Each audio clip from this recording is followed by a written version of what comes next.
சங்கீதங்களின் புஸ்தகம் 53வது அதிகாரம். தேவன் இல்லை என்று மதிகேடன் தன் இருதயத்தில் சொல்லிக் கொள்ளுகிறான்.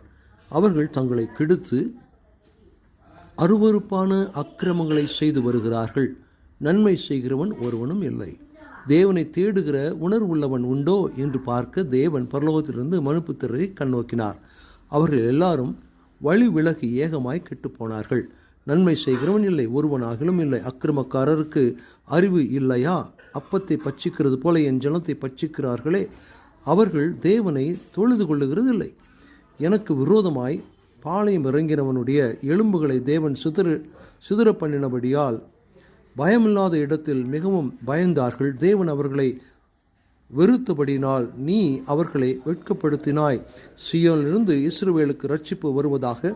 தேவன் தம்முடைய ஜனத்தின் சிறையிருப்பை திருப்பும் போது யாக்கோபுக்கு களிப்பும் இஸ்ரவேலுக்கு மகிழ்ச்சியும் உண்டு.